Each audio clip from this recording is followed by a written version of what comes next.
Mudah-mudahan setelah istirahat agak lebih semangat lagi.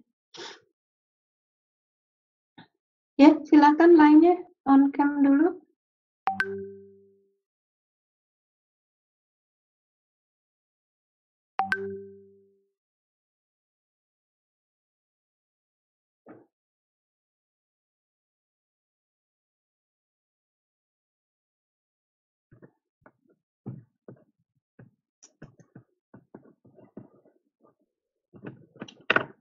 Ibu akan lanjutkan slide-nya.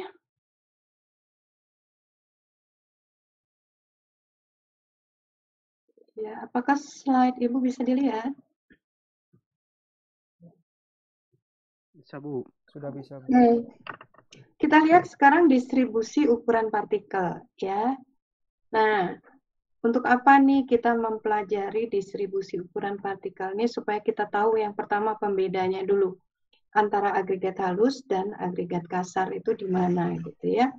Kita lihat yang pertama di sini, poin pertama, agregat halus itu adalah agregat yang memiliki ukuran lebih kecil dari 5 mm menurut ketentuan standar British atau lebih kecil dari 4,75 mm menurut ketentuan standar ASTM.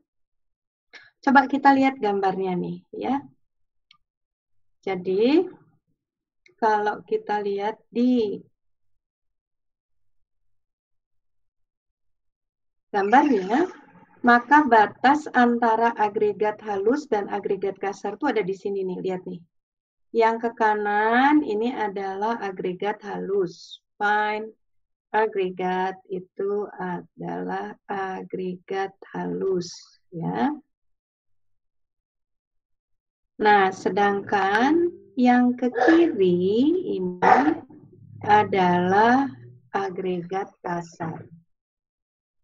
Penting di sini, kemudian di dalam gambar ini, saudara pahami juga bahwa di dalam klasifikasi agregat halus, ada batasan untuk campuran betonnya. Jadi di sini di ukuran 0,075 ya.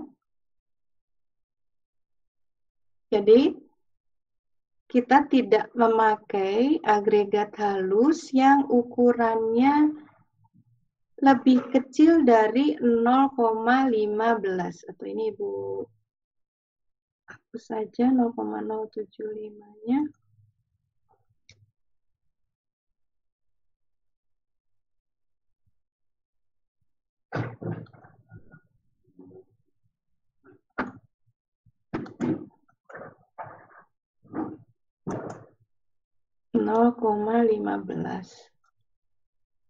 Mengapa demikian? Karena yang lebih kecil itu kesananya itu masuk dalam klasifikasi lumpur, ya, lumpur. Makanya tidak diperbolehkan. Jadi yang kita pakai adalah agregat halusnya dia yang ukurannya antara 0,15 sampai 4,75 mm ya.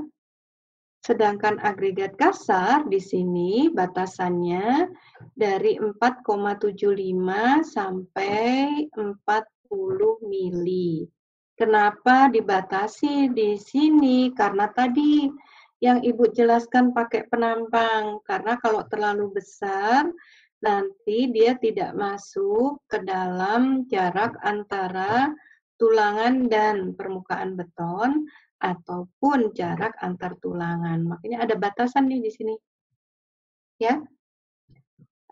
Gambar ini itu baik untuk memberi ingatan kepada kita mana batasan antara agregat halus dan agregat kasar, kemudian mana ukuran agregat halus terkecil yang diperkenankan dalam campuran beton, yang ini, dan mana agregat ukuran maksimum yang diperkenalkan dalam campuran beton dengan alasan-alasannya. Jadi kalau yang tadi, kalau lumpur itu tidak diperbolehkan karena dia mengganggu reaksi hidrasi antara semen dan air. Sedangkan ukuran maksimum di sini dibatasi karena alasan tadi, jarak antar tulangan terhadap permukaan beton dan jarak antar tulangan sendiri, gitu ya. Itu gambar yang ada di slide saudara ini menjadi tugas kedua saudara untuk menggambar ulang, ya, menggambar ulang dan menarasikan dengan bahasa saudara sendiri. Jadi itu tugas kedua. Yang pertama tadi tentang luas permukaannya, ya. Kedua sekarang menggambar ulang dengan penjelasannya dan narasinya. Berikutnya di sini yang di poin kedua kita lihat yang warna merah. Gradasi disebut menerus bila terdiri dari ukuran partikel yang berbeda. Ya. Jadi kata kuncinya menerus itu jika ukuran partikelnya berbeda. Ini menerus. Sebaliknya, disebut gradasi tunggal jika semua partikel berukuran sama. Ini yang harus dipahami, ya. Jadi dua hal ini harus dipahami. Apa yang disebut dengan gradasi menerus dan gradasi tunggal. Pemahaman ini bisa dibuat juga secara visual seperti ini.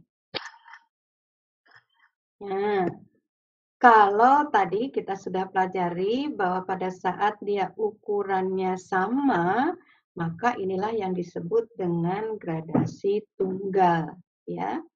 Tetapi gradasi tunggal atau gradasi seragam itu bisa dibedakan antara yang kasar dan bisa juga ada yang halus. Ya. Jadi ada gradasi kasar seragam, ada juga gradasi halus seragam. Tetapi kita paham gradasi yang seragam adalah gradasi yang memiliki ukuran butiran tunggal. Berikutnya, ini adalah gradasi yang dia ukurannya berbeda, tetapi ada celah di antaranya, atau ada ukuran butiran yang hilang. Nah, gradasi semacam ini itu disebut gradasi celah. Yang terakhir tentunya gambar yang saudara lihat ada ukuran yang terkecil sampai yang terbesar. Inilah yang kemudian disebut dengan gradasi menerus atau kontinu. Dan gradasi semacam inilah yang kita harapkan nanti kita pakai dalam campuran beton. Baik, jadi sekarang kita mengenal ada 4 macam gradasi. Yang pertama kasar seragam, kedua halus seragam, kemudian ada gradasi celah. Ini gradasi celah ini biasanya direferensi juga dikenal dengan gap, graded, gitu ya, gap, graded, agregat. Jadi kalau saudara baca referensi, kemudian melihat kata-kata ini, itu yang dimaksud adalah gradasi celah. Jadi yang diingat-ingat itu kalau ada yang hilang ukuran butirannya, itulah yang disebut gradasi celah. Ya, lebih mudah rasanya memahami gradasi itu dengan gambaran seperti ini. Oke, coba kita lihat bersama nih tentang gradasi. Ada 3 macam gambar di slide Ibu. Yang paling kiri itu adalah gradasi seragam atau single size ya, jadi yang ukurannya sama. Kemudian yang tengah itu merefleksikan gap graded atau gradasi celah. Atau di situ ditulisnya fully graded ya, yang tengah. Ini merefleksikan gradasi celah yang ini. Sedangkan yang kanan itu merefleksikan menerus. Dari sini kemudian saudara bisa melihat bahwa jika kita pakai gradasi yang menerus, maka akan memperkecil atau menghilangkan celah antar agregat yang dipakai dalam campuran beton. Coba bandingkan dengan yang poorly graded, ini yang gradasinya ada celahnya, ada butiran yang hilang, maka dia mulai nampak makin besar space antara butirannya. Atau lebih besar lagi kemudian space-nya jika kita pakai ukurannya yang sama, maka celahnya akan makin besar. Ya. Nah, bicaranya kemudian dampaknya kemana terhadap beton. Jadi kalau untuk yang paling kanan, ini yang menerus, karena dia saling mengisi butirannya, maka dia kuat tekannya bisa lebih besar tentunya. Ya. Artinya sebaliknya kalau kita ambil ke kiri gambarnya, kalau kita pakai yang celah, maka dia kuat tekannya akan lebih kecil. Atau yang single size di sini makin kecil lagi karena makin banyak celahnya. Itu pemahamannya kenapa kita harus memilih gradasi yang menerus untuk campuran beton. Mudah-mudahan gambaran ini bisa dipahami.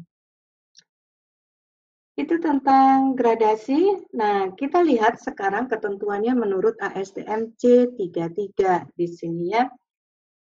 Yang kita lihat, yang tabel yang berwarna biru ini.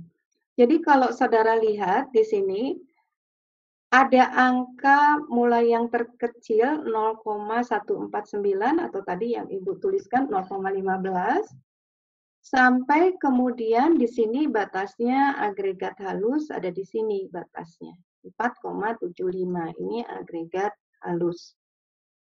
Nah, di atasnya yang lebih besar dari 475 ini adalah agregat kasar. Satu hal yang perlu saudara catat, ini lihat susunan ukuran butiran menurut ASTM. Ini angkanya seperti ini susunannya, ya. Mengapa demikian? Karena pada saat nanti saudara masuk lab semester 3 atau semester 4 ya. Nanti kemudian saudara pada saat melakukan pengujian analisa ayak harus bisa menyusun ukuran ayakannya sesuai dengan ketentuan standar. Jadi kalau nanti saudara pakai ketentuan standar ASTM, maka susunan ayakannya harus seperti ini. Ya, jadi harus dari yang paling kecil sampai yang besar gitu. Ini cara menyusun ayakannya.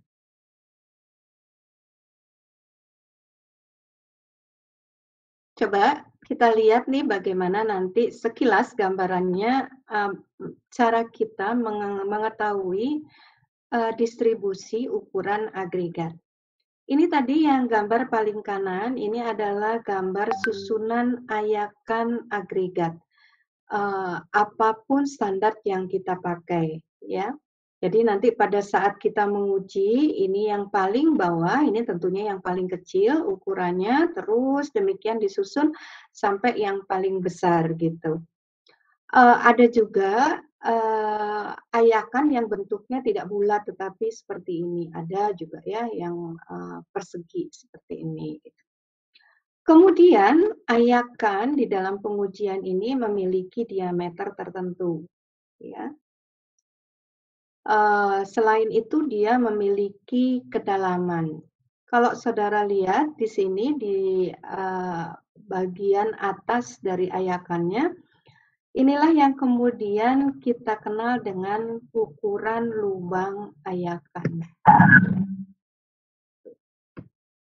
Itu sekilas seperti itu pada saat kita menyusun ayakan apapun standar yang kita pakai nantinya gitu.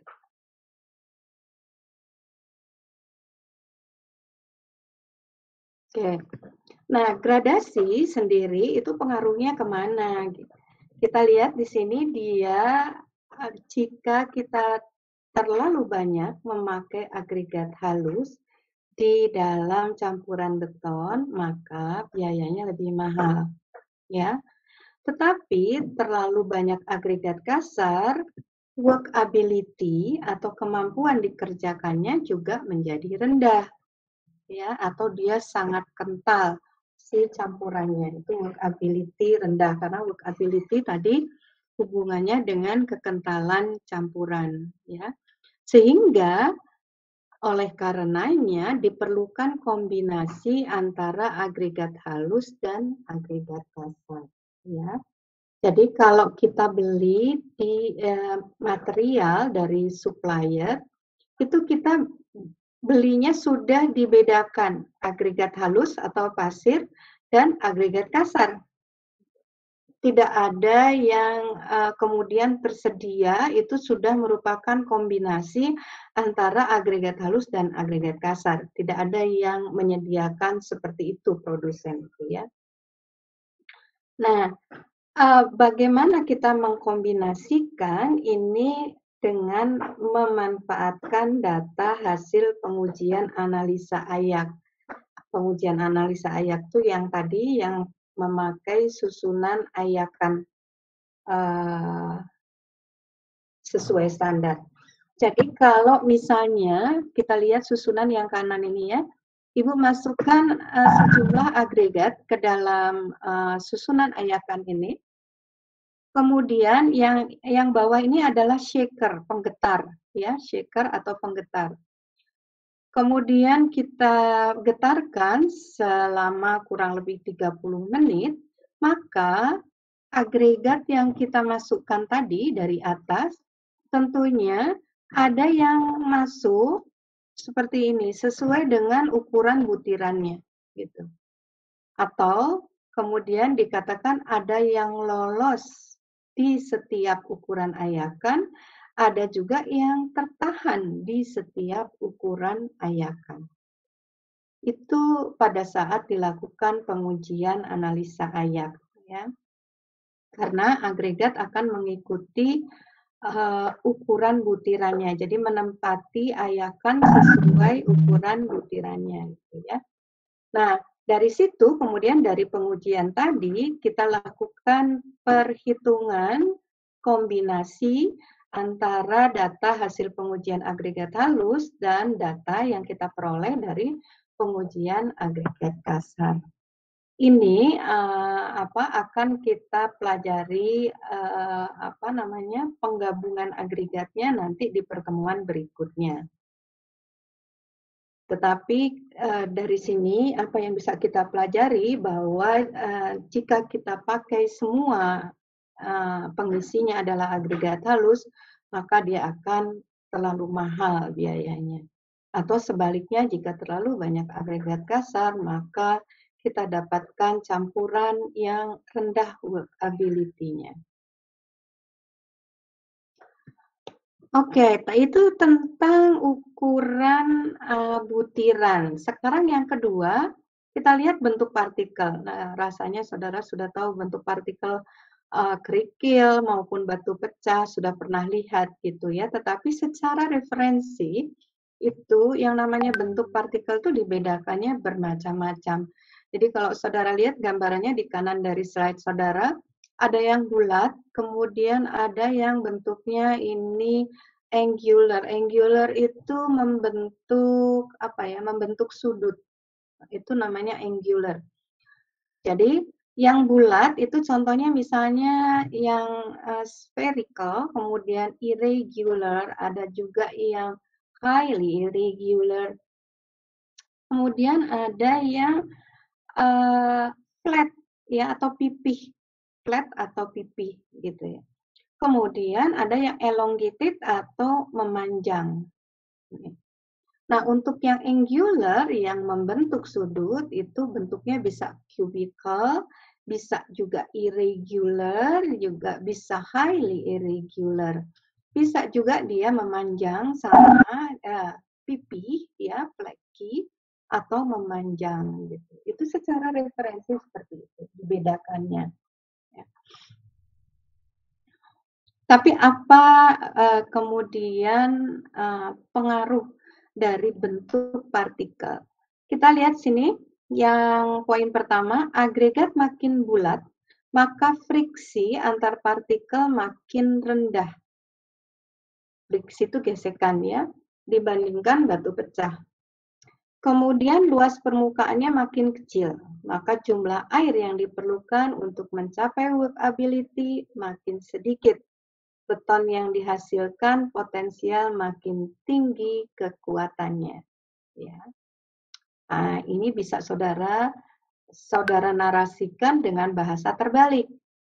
Jika luas permukaannya besar, jumlah air yang diperlukan makin besar, beton yang dihasilkan makin rendah kuat tekannya. Itu bahasa terbaliknya. Poin kedua di sini, untuk mendapatkan beton dengan kuat tekan yang lebih tinggi, maka disyaratkan memakai batu pecah. Mengapa? Karena lebih ada ikatan yang kuat antara permukaan batu pecah dengan pasta semen pengikatnya. Jadi ini ternyata bentuk partikel itu mempengaruhi juga terhadap karakteristik beton yang kita hasilkan. Ya, khusus untuk partikel pipih dan panjang. Untuk partikel pipih dan panjang, di sini ada batasan, tidak boleh lebih dari 5% berat massa, gitu ya. Alasannya apa nih? Alasannya nih yang merah nih, ini alasannya. These particles tend to impede compaction or break during compaction and thus may decrease strength, ya. Nanti ada yang harus saudara pelajari di sini, ya. Kenapa jumlah partikel pipih dan panjang itu dibatasi? Ya. Jadi jawabannya ada di tulisan yang merah tadi. Silakan saudara coba narasikan dengan bahasa saudara sendiri, gitu ya, untuk partikel pipih dan panjang ini. Berikutnya itu tadi bentuk partikel. Nah, sekarang tentang tekstur permukaan. Kalau kita bicara tekstur, tentunya saudara semua sudah tahu kalau misalnya batu alami, misalnya kerikil, itu dia cenderungnya dia permukaannya halus, kan, seperti ini. Ini yang kerikil. Tapi kalau batu pecah, karena hasil pemecahan dia, maka permukaannya cenderung kasar, gitu ya. Bagaimanapun tentunya kalau yang kasar dia akan ikatannya lebih kuat. Tetapi di sisi lain, kalau kita pakai yang kerikil seperti ini, workability-nya lebih tinggi gitu. Jadi betonnya lebih workable. Gitu. Nah, bicara tentang tekstur permukaan, ini kita tidak bisa memilih jika lokasi konstruksi itu di area yang jauh dari misalnya tempat pemecah batu. Itu tidak bisa memilih. Jadi contohnya kalau misalnya saudara jauh dari tempat pemecah batu, yang bisa saudara lakukan adalah memanfaatkan material sekitar. Misalnya yang tersedianya kerikil, ya dipakai kerikil gitu ya. Itu untuk mengurangi biaya transportasi. Jadi walaupun kita tahu bahwa yang teksturnya kasar dia lebih baik, tetapi bukan berarti kita memaksakan di dalam suatu konstruksi. Tergantung dari pertimbangan biayanya yang harus dikeluarkan. Itu tekstur, jadi kita sudah sampai di karakter yang ketiga. Berikutnya kita lihat ketahanan terhadap abrasi. Ya. Nah, kenapa dia harus tahan, agregat itu harus tahan terhadap abrasi, terutama di sini untuk campuran beton yang dipakai untuk lantai atau perkerasan jalan. Jadi lantai ini bisa lantai yang berada di industri misalnya ya. Kalau lantai yang ada di industri itu dipakai untuk mobilisasi alat-alat yang berat gitu. Kendaraannya juga yang melewati juga ada kendaraan yang berat sifatnya. Jadi lantai industri dan perkerasan di sini kemudian perlu menjadi perhatian pada saat dipakai untuk campuran beton, kita harus uji dulu ketahanannya terhadap abrasi. Yang saudara lihat di kanan dari slide saudara, ini adalah alat yang disebut dengan mesin Los Angeles. Ya. Mesin Los Angeles ini membantu kita untuk mengetahui ketahanan agregat terhadap abrasi. Dengan cara memasukkan agregatnya ke dalam mesin ini, kemudian ditambahkan bola-bola. Jadi kalau saudara lihat ini ada bola-bola di bawahnya. Ini adalah bola-bola yang ditambahkan ke dalam mesin pada saat abrasi dilakukan. Hanya penambahan bola tadi tergantung dari standar ketentuan standar yang kita pakai. Nah, tentunya pada saat agregat masuk ke dalam mesin, kemudian dilakukan pemutaran mesinnya, maka ada bagian yang masih bertahan dan ada juga bagian yang hancur. Dengan cara itu kita bisa mengetahui ketahanan agregat terhadap abrasi. Berikutnya, ya kita sampai ke struktur partikel agregat. Jadi kalau secara mikro itu kita lihatnya seperti ini, ya. Yang bagian kiri ini adalah kondisi agregat dalam keadaan kering, ya.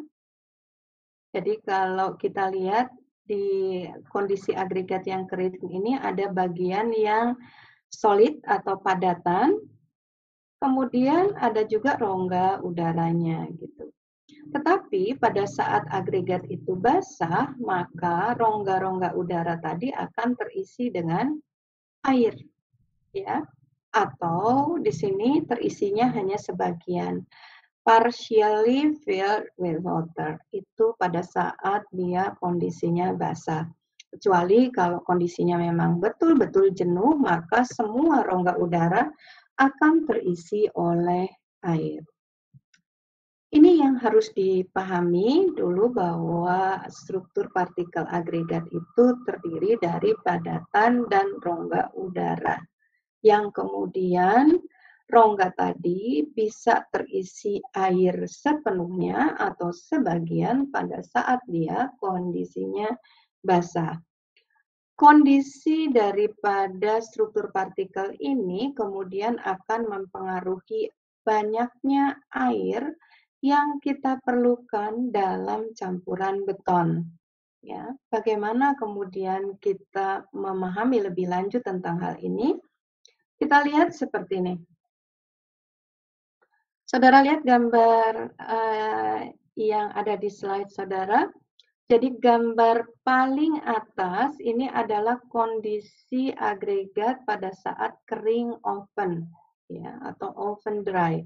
Jadi kalau saudara lihat pada kondisi kering oven di sini si rongga udara itu sama sekali tidak ada airnya. Tetapi dalam kondisi kering udara itu artinya masih ada rongga yang terisi air, ya, jika dia keringnya udara. Berikutnya Ibu beri ya gambar nih 1, 2, 3, 4. Yang kita lihat berikutnya gambar yang nomor 4, bukan gambar yang nomor 3. Nah, gambar yang nomor 4 ini adalah pada kondisi basah. Pada kondisi basah, saudara lihat di sini, selain ada air yang masuk ke dalam pori, ada garis biru yang melapisi di permukaan agregat. Ini yang disebut dengan air permukaan, ya.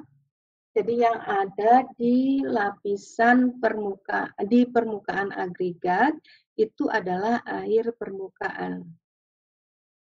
Gambaran ini diberikan pada agregat yang kondisinya basah, ya. Nah, kalau kita bicara agregat di lapangan, itu yang bisa kita lihat adalah dua kondisi. Yang nomor 2, kering udara, atau yang nomor 4.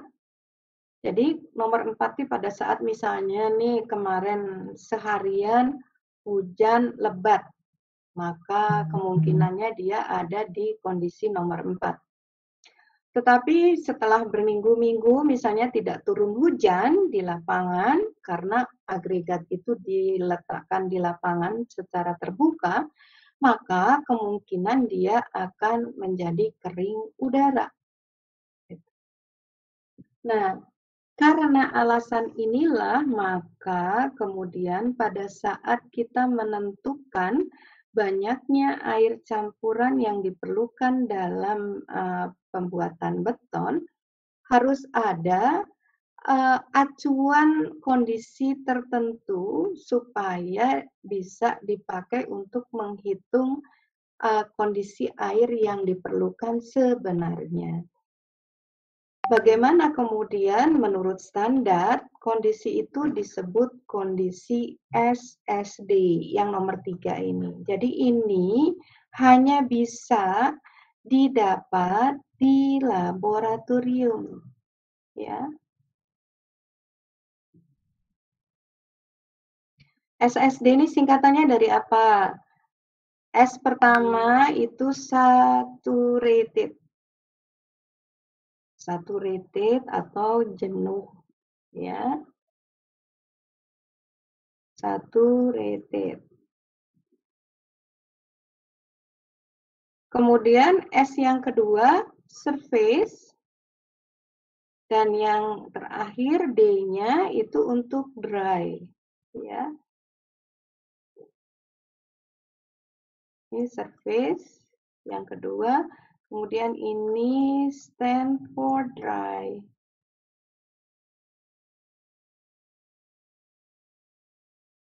Ya, ini D. Nah, bagaimana kemudian kita mengartikannya? Artinya kondisi nomor 3 ini surface-nya dry atau permukaannya kering. Tetapi bagian dalamnya saturated atau jenuh. Gitu ya.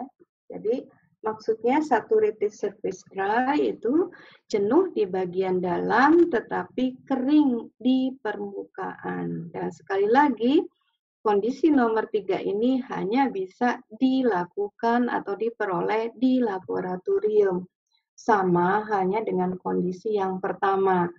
Apa yang dikenal dengan open dry itu hanya bisa diperoleh di laboratorium. Jadi mudah-mudahan 4 kondisi ini bisa memberikan bayangan kepada saudara, gitu ya. Mengapa kita harus mengenal keempat kondisi ini? Karena di lapangan, sekali lagi, kita hanya bisa mengenal 2 jenis kadar air, yaitu air dry atau kering udara dan basah. Tetapi kalau kita bicara kering udara dan basah, kita juga tidak tahu seberapa kering, seberapa basah, ya. Sehingga kemudian jika kita tidak bisa mengetahui dengan pasti kondisinya, maka akan menyulitkan dalam menentukan banyaknya air untuk campuran beton. Jadi ternyata kadar air dan penyerapan agregat itu sangat krusial dalam menghitung proporsi bahan campuran beton. Mudah-mudahan hal ini bisa dipahami. Ada pertanyaan sampai di sini untuk kadar air dan kadar air dalam agregat? Silakan. Bu, boleh nanya yang ayakan, Bu? Iya, nanya apa? Yang ayakan tadi. Oh iya, kenapa dengan ayakan? Itu Bu, yang kata Ibu nanti kalau misalkan nanti ada praktek ayakan, penyusunannya sistemnya yang tadi Ibu jelaskan. Nah itu Bu, kalau nggak sesuai sistem bakal mempengaruhi seperti apa gitu Bu ke ayakan. Kalau apa? Kalau disusunnya nggak sesuai urutan yang udah dijelasin sama Ibu tadi, bakal mempengaruhi Tentunya nanti akan mempengaruhi banyaknya agregat yang tertahan ataupun yang lolos, sehingga datanya menjadi tidak valid nanti. Gitu. Makanya harus tahu pertama standarnya yang mau dipakai apa, ya. Tadi kita bicara contohnya misalnya standarnya ASTM, maka susunannya seperti ini. Kalau misalnya kita pakai standarnya British, susunannya akan beda lagi karena ukuran ayakannya berbeda juga. Maka kemudian yang harus diperhatikan, yang mau dipakai yang mana nanti kalau praktek, standarnya ASTM atau standarnya British, itu yang pertama. Kemudian kalau sudah, saudara harus tahu susunannya bagaimana. Itu maksudnya. Jadi kalau susunannya nggak sesuai, nanti datanya juga nggak valid kita dapatkan. Begitu? Oh, iya, mudah-mudahan menjawab. Iya Bu, menjawab. Makasih Bu. Ya, ada lagi yang bertanya?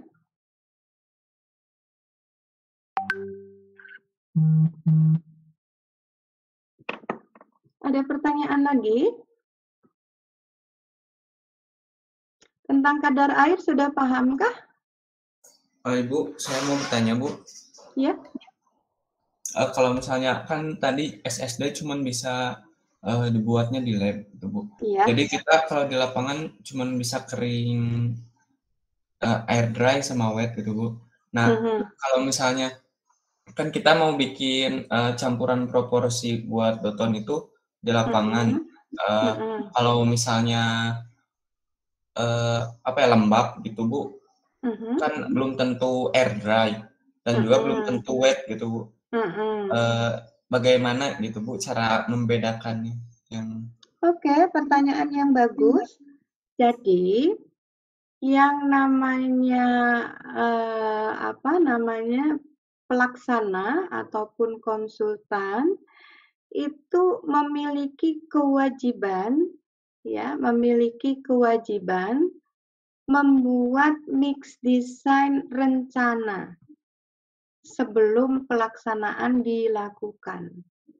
Nah, mix design rencana tadi itu hanya bisa dilakukan oleh laboratorium. Jadi nanti pelaksana maupun konsultan itu akan meminta bantuan pihak ketiga, dalam hal ini laboratorium, untuk menguji material-material yang akan dipakai di lapangan. Kemudian setelah itu menghitung mix desainnya. Jika kemudian hasil mix desainnya sudah sesuai dari pengujian kuat tekannya, maka kemudian laboratorium akan memberikan hasilnya ke konsultan ataupun ke pelaksana. Jadi konsultan maupun pelaksana yang ada di lapangan itu tidak mengerjakan sendiri mix desainnya. Yang mereka lakukan adalah membawa materialnya ke laboratorium pihak ketiga, kemudian diuji materialnya, kemudian laboratorium membuat mix desainnya, kemudian membuat benda uji percobaannya berdasarkan mix design yang dibuat. Nah, baru kemudian jika kuat tekannya sudah oke, diberikan ke konsultan maupun pelaksana. Jadi kalau misalnya nih nanti kuat tekannya ini tidak memadai karena misalnya agregatnya ternyata tidak memenuhi ketentuan standar, misalnya gitu. Nah, itu diberikan atau disampaikan ke konsultan maupun pelaksana sebelum konstruksi dimulai. Begitu. Jadi konsultan maupun pelaksana lapangan itu tidak membuat sendiri mix design. Jadi Bu, apa namanya? Jadi sebelum dilaksanakan konstruksi dibawa dulu ke lab. Jadi dibawa dulu ke lab itu sebelum banget mau konstruksi atau sebelumnya kan bikin itu 28 harian, betul? Ya. Jadi jauh sebelum saat pengecoran dimulai, itu materialnya tadi disampaikan dulu ke lab, gitu. Nah, maksudnya supaya apa? Supaya misalnya nih ternyata tadi kita belajar tentang kekerasan agregat ya, kekuatan terhadap abrasi misalnya. Oh, ternyata kekuatan terhadap abrasinya rendah nih, nggak cocok agregat kasarnya. Nah, kemudian si konsultan maupun pelaksana itu harus mencari lagi sumber agregat lainnya. Kalau dia sudah mencari lagi, diantar lagi ke lab, diuji lagi, gitu. Jadi itu dilakukan jauh sebelum pengecoran dilakukan. Gitu. Jadi nanti pada saat mau pengecoran itu si pelaksana sudah jelas, oh agregatnya yang mau saya pakai ini, gitu. Dengan kondisi seperti ini air campurannya. Nah biasanya kemudian apa yang dilakukan di lapangan itu dengan membatasi kontak agregat terhadap air. Contohnya nih ya, misalnya nih di lapangan itu kemudian dibuat bak penyimpanan seperti ini. Ini misalnya penyimpanan untuk agregat halus, ini untuk agregat kasar gitu ya. Kemudian diberi penutup atasnya. Gitu. Ini tujuannya supaya apa? Supaya dia kemudian menghindari kontak yang lebih jauh dengan air, misalnya pada saat hujan atau pada saat panas terik. Sehingga kondisi kebutuhan airnya tetap bisa dijaga sesuai apa yang kemudian dilakukan oleh laboratorium. Itu maksudnya? Kecuali kalau misalnya gini ya, kalau misalnya campuran itu dibuat oleh dari produsen beton misalnya ya, itu dia di produsen betonnya, jadi itu yang kita dapatkan jika campuran dilakukan atau dibuat di luar lapangan. Itu biasanya mereka punya lab tersendiri juga. Jadi itu lebih terjamin bagaimana kemudian kondisi air yang harus yang dipakai gitu. Jadi biasanya kalau untuk konstruksi-konstruksi yang besar itu betonnya tidak dicampur di lapangannya, tetapi kita pesan gitu ya. Itu yang biasanya kita kenal dari ready mix gitu. Nah, ready mix itu biasanya punya lab tersendiri. Jadi lebih terjamin. Begitu, mudah-mudahan bisa dipahami. Bisa, Bu. Baik. Tadi kita sampai di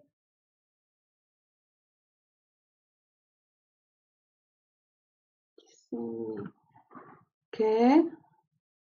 Jika sudah kita lanjutkan di sini ya. Ya. Dari gambar yang ini, di slide ini, saudara coba cari dari referensi untuk dapat mengajarkan tugas tentang kondisi kadar air agregat. Jadi, Apa yang dimaksud dengan penyerapan, kemudian kadar air permukaan, dan yang terakhir kadar air total. Tapi yang Ibu minta itu dengan berdasarkan ilustrasi. Jadi ini jawabannya bukan narasi ya, ilustrasi. Jadi saudara gambarkan dulu ilustrasi dari nomor 1 sampai 4, kemudian saudara ambil nih garisnya. Yang dimaksud penyerapan itu dari mana? Nomor berapa sampai nomor berapa? Yang dimaksud dengan misalnya di sini kadar air total itu nomor berapa sampai berapa? Ini tugasnya maksudnya seperti itu. Ya. Jadi jawabannya bukan narasi ya. Oke, itu tugas tentang kadar air.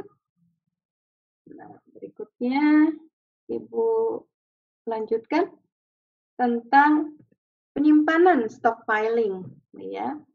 Nah, penyimpanan agregat itu akan sangat mempengaruhi kondisi gradasi yang akan kita pakai di campuran.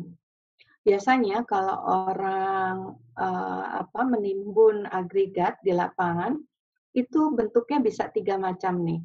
Ini 1, 2, 3.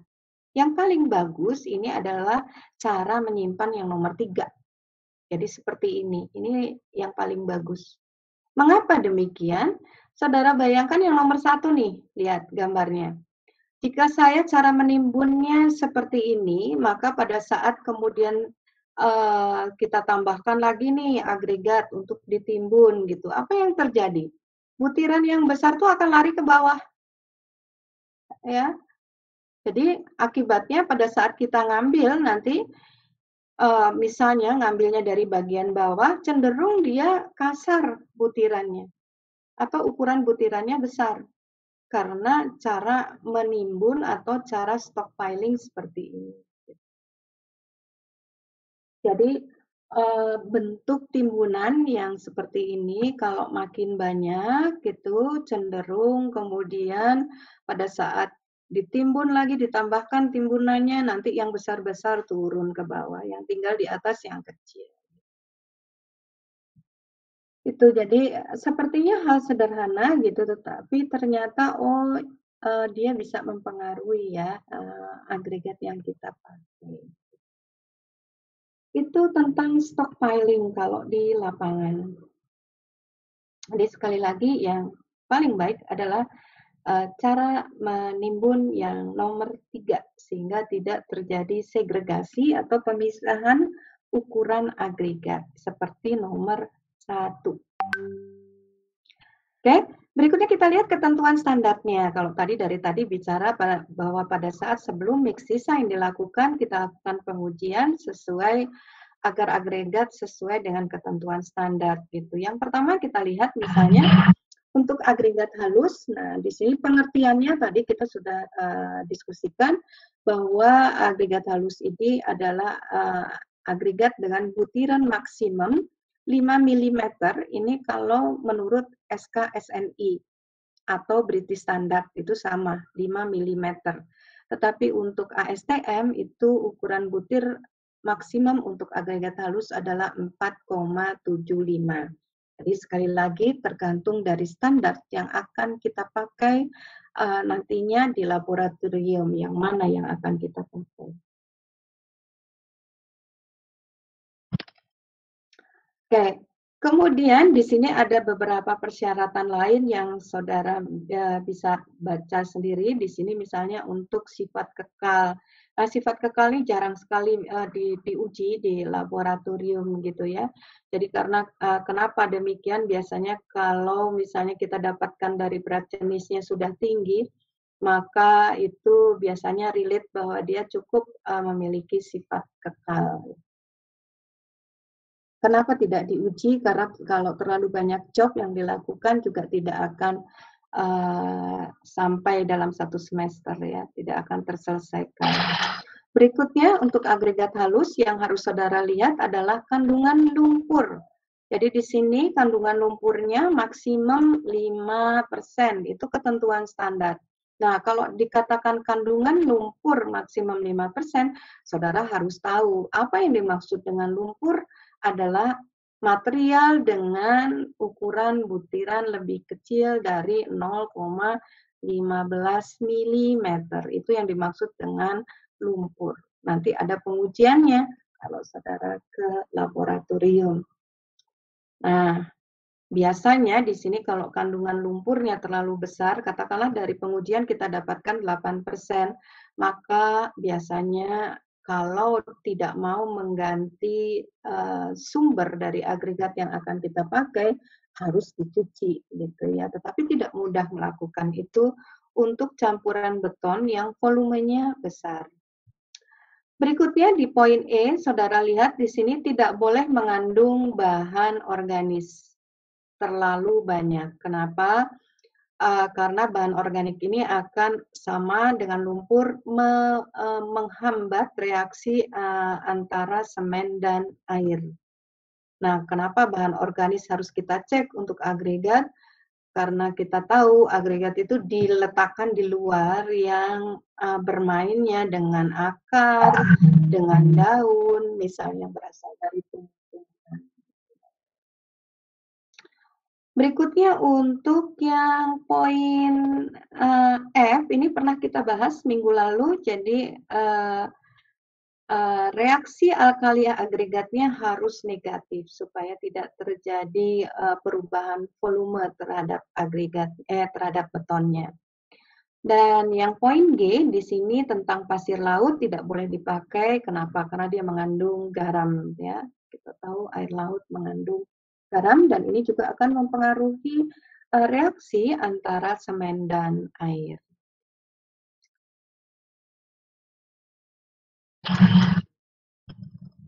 Oke, persyaratan berikutnya ini tentang gradasi. Jadi ada persyaratan gradasi untuk agregat halus terkait dengan apa yang disebut dengan modulus kehalusan. Sementara minggu ini saudara tahu dulu ketentuannya bahwa menurut SNI modulus kehalusan agregat halus itu antara 1,5 sampai 3,8. Sedangkan menurut ASTM itu 2,3 sampai 3,1 gitu ya. Itu ketentuannya. Nah, apa itu modulus kehalusan? Nanti akan kita pelajari minggu depan.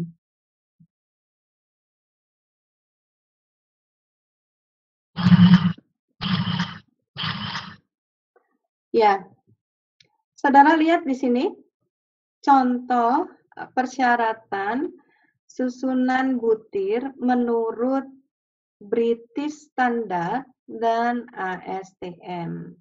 Kalau tadi berulang-ulang Ibu katakan pada saat di lab, saudara harus tahu standar yang dipakai. Nah, sekarang kita lihat nih ya.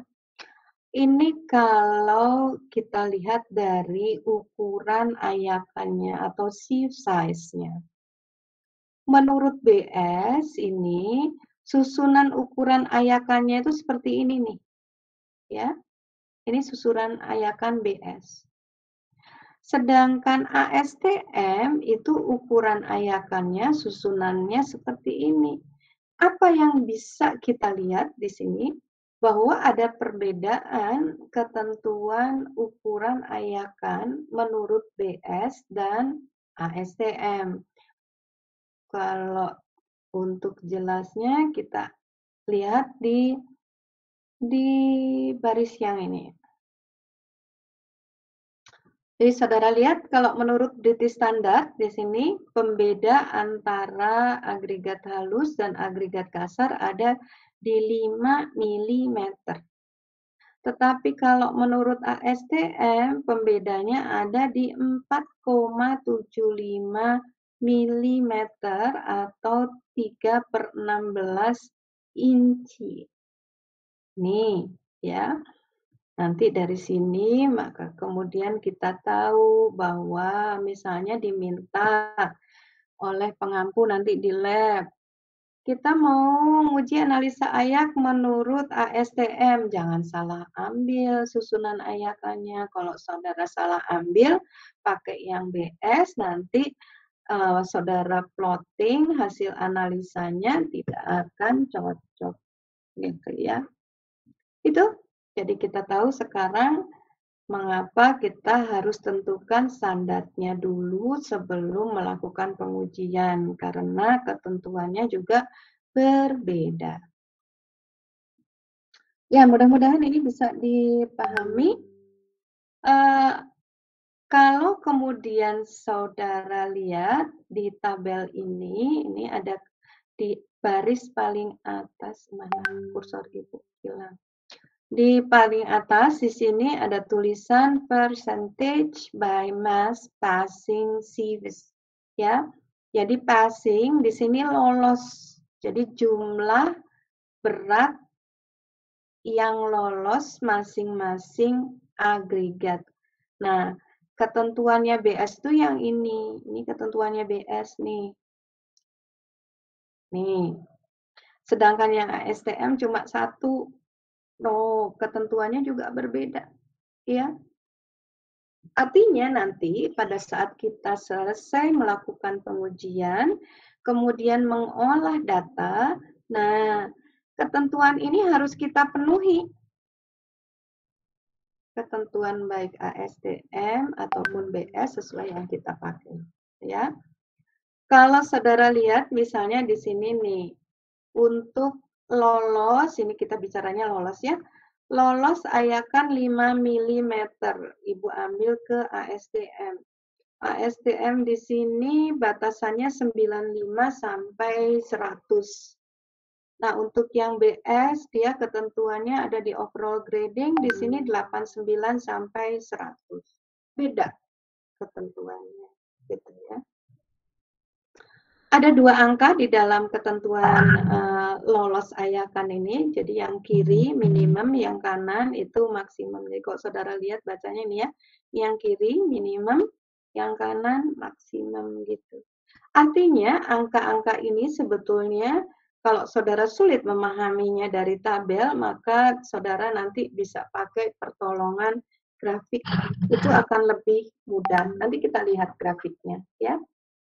Kita lihat sekarang ketentuan untuk agregat kasar, kalau tadi agregat halus lebih kecil dari 4,75 atau lebih kecil dari 5 mm, tentunya agregat kasar di sini ukuran butir yang lebih besar dari 5 mm menurut SNI atau British Standard, atau juga lebih besar dari 4,75 menurut ASTM C33 gitu ya. Kemudian di sini untuk kadar lumpurnya, kalau tadi agregat halus tidak boleh lebih dari 5%. Nah, untuk agregat kasar di sini dia tidak boleh lebih dari 1%. Ini ketentuannya sama. Jika terlalu tinggi gitu dan kita tidak bisa mendapatkan agregat kasar dari sumber lainnya, maka kemudian harus kita cuci gitu ya. Dan itu bukan hal yang bagus gitu ya. Berikutnya di sini ada hal yang perlu kita cermati di persyaratan kedua, jumlah butir pipih dan panjang maksimum 20%. Tapi pipih dan panjang saudara bisa lihat gambarnya di bentuk partikel. Kemudian di sini kalau lihat ketentuannya maksimum 20%. Nah, nanti untuk tugas selanjutnya, tugas ketiga, saudara pelajari kenapa jumlah butir pipih dan panjang itu dibatasi. Jawabannya sebetulnya ada di slide sebelumnya, ya. Oke, itu persyaratan lainnya untuk agregat kasar.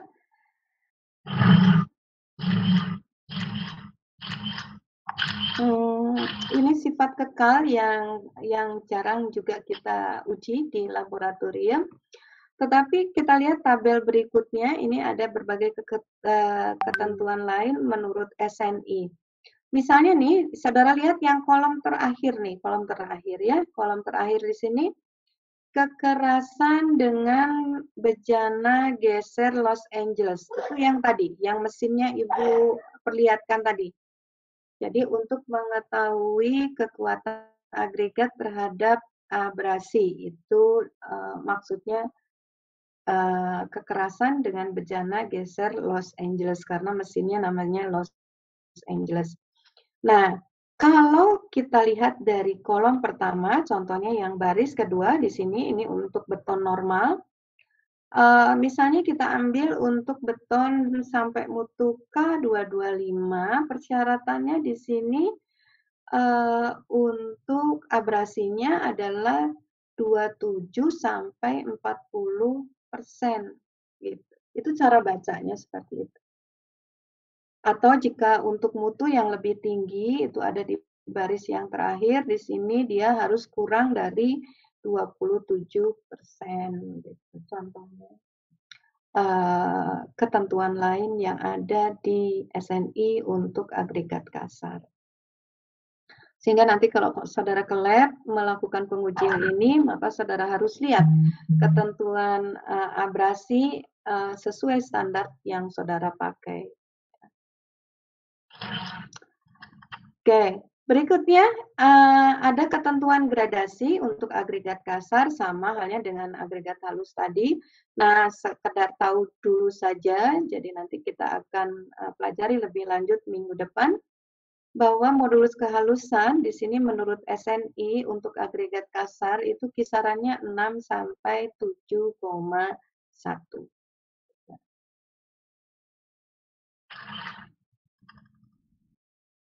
Oke, nah persyaratan yang ini sebetulnya sudah kita bahas tadi pada saat membahas jarak tulangan ukuran butiran dengan memperhatikan jarak tulangan. Jadi kalau menurut SNI itu ada ketentuannya seperti ini. Misalnya di sini dikatakan untuk keperluan praktis pelaksanaan ukuran maksimum agregat masih perlu dibatasi sehingga tidak melebihi ketentuan ini 1, 2, 3 ini ya 1, 2, 3 ini saudara harus pahami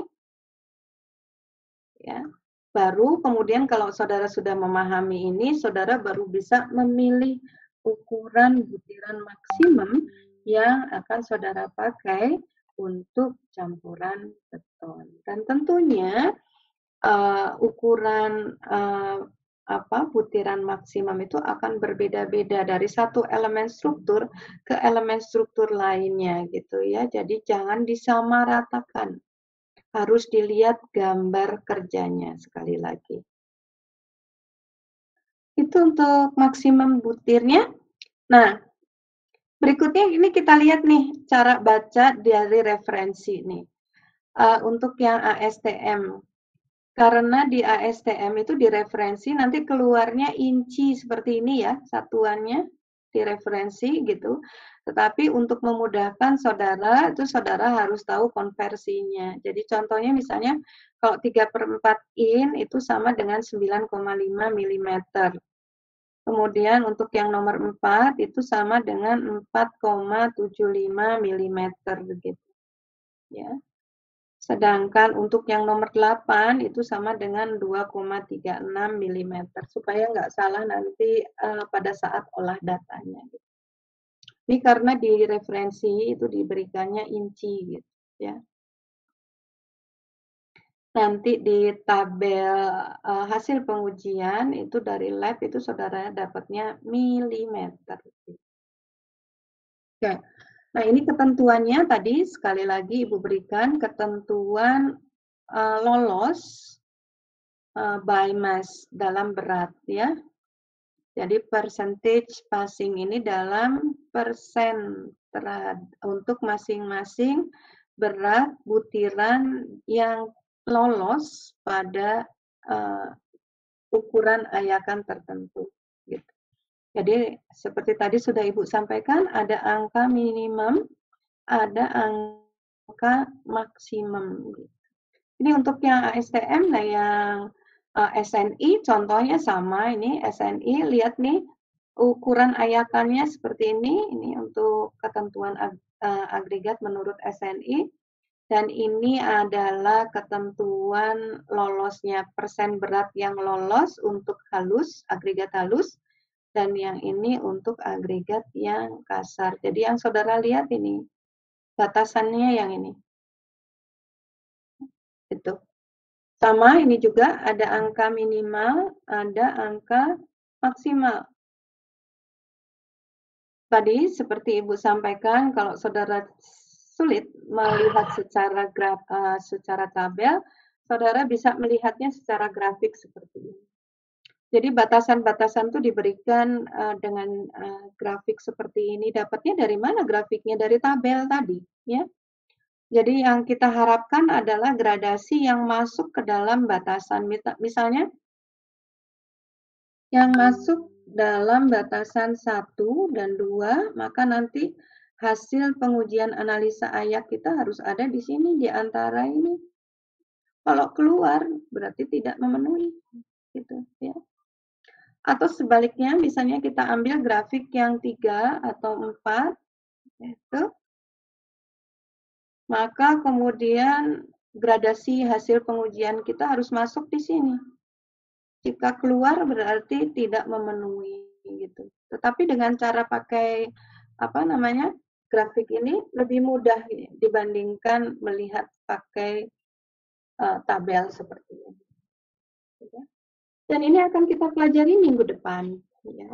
Tetapi saudara baca dulu supaya saudara tahu apa yang dimaksud ketentuan gradasi menurut suatu standar. Jadi saudara paham dulu tentang ukuran ayakannya, susunannya, kemudian batasan persen berat yang lolos menurut standar yang akan kita pakai. Ada pertanyaan sampai di sini?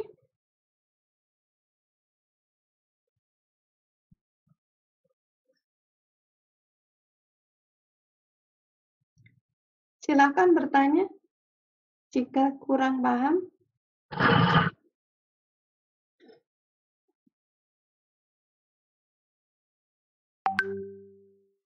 Apakah cukup bisa dipahami?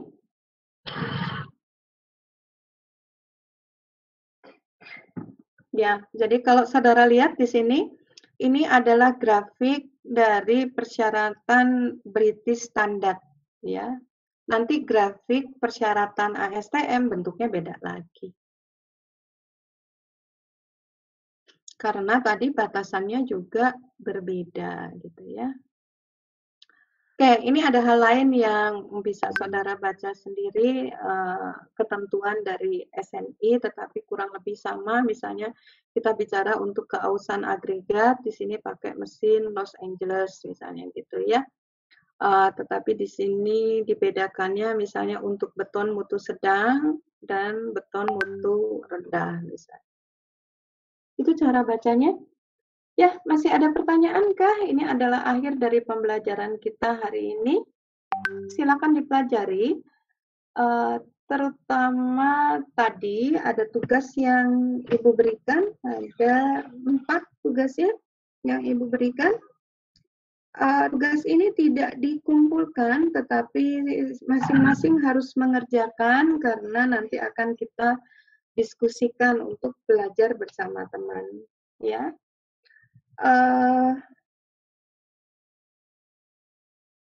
Ya, masih ada pertanyaan kah? Cukup, Bu. Baik, jika tidak ada, Ibu akan akhiri pembelajarannya. Kok Ibu tidak bisa?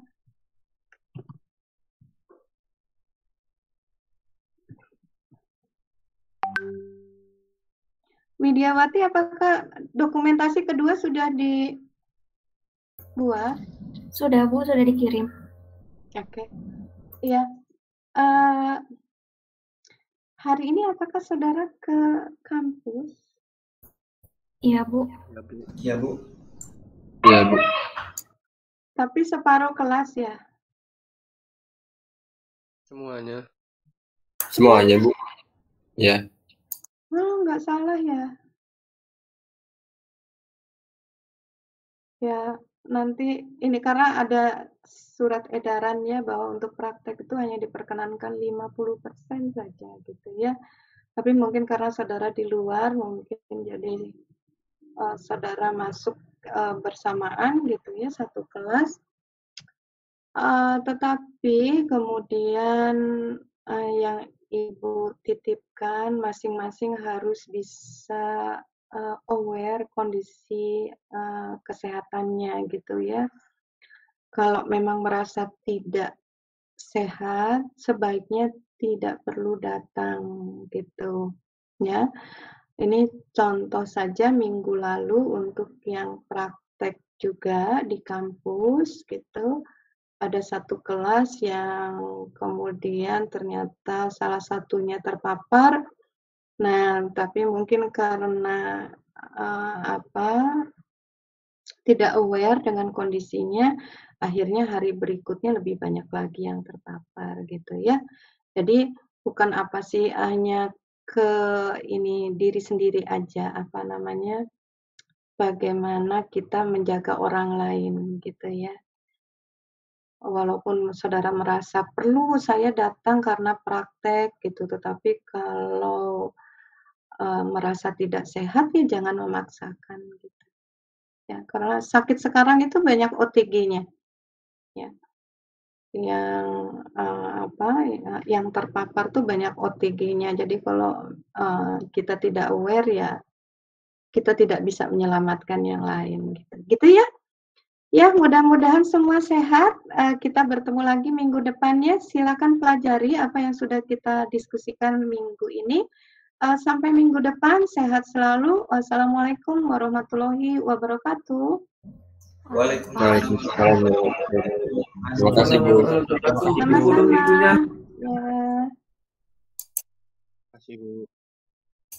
Terima kasih Bu. Pilak, terbatuk. Waalaikumsalam. Kasih Bu. Waalaikumsalam. Mas,